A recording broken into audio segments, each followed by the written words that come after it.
One of the interesting things that I think people are hearing about more and more these days is the Gospel of Mary Magdalene, or the so-called Gospel of Mary Magdalene. This is a book that was written in the 2nd century AD. It was one of the so-called Gnostic Gospels. And supposedly, of course, this is the Gospel from the perspective of Mary Magdalene. I was watching a show on the History Channel one day that was talking about this. And it was interesting because they went on this whole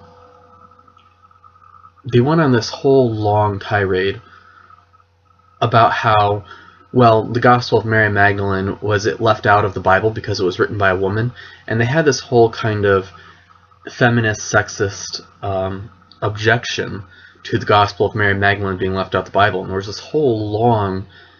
They went on and on and on about this. And of course, I was watching the show and I was like, it's kind of strange for them to do that.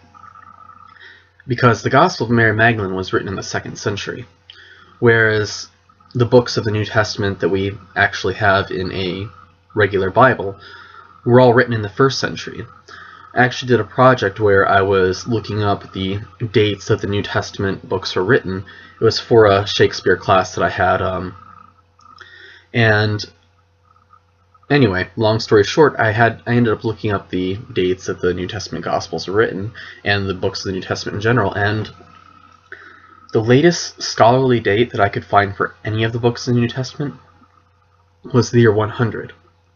So, according to even the most liberal scholars, the books of the New Testament were all written within the 1st century.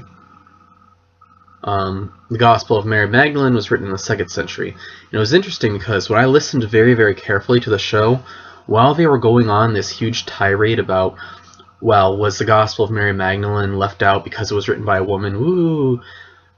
When I listened very carefully, they even mentioned, it was written in the 2nd century. So I thought this was interesting. I was like, you know what? When you have these shows on the History Channel and on these different shows on TV, you have to really look at the facts. Look at the facts very carefully. I just find it bewildering that they have these experts on these shows, and a lot of them are just basically experts in literature. I'm like, you don't know anything. You're an expert in literature. I mean, they're really not relevant experts to the subject matter. And they have these whole conspiracy theories, and they're just presenting these to the public as if this is mainstream scholarly research. And it's actually quite disturbing because people will hear this stuff on the History Channel and they'll just buy it. They won't really question it. They'll just assume, well, this is what the experts think, when that's not necessarily the case. So, anyway, that's what I have to say about that. I find it interesting that they were attacking the Bible for not including the Gospel of Mary Magdalene when they're saying, well, it was banned from the Bible. No, it just wasn't written yet. These so-called Gnostic Gospels, all of them, written from the 2nd century onward. And yet people have all these conspiracy theories about them being left out of the Bible.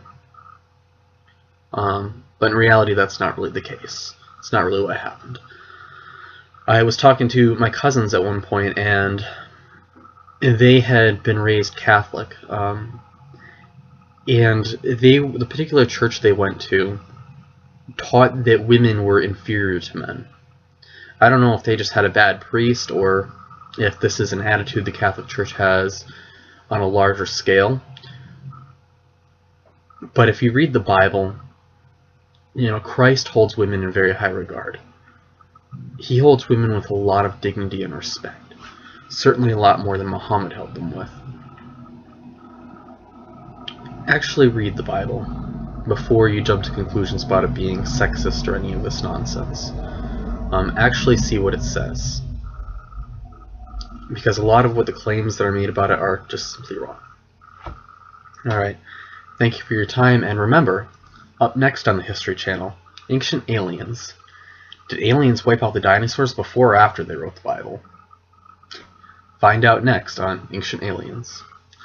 Alright guys, thank you for your time. Thank you for watching my video. And subscribe, comment, rate, and check out my websites. This is Greg, out.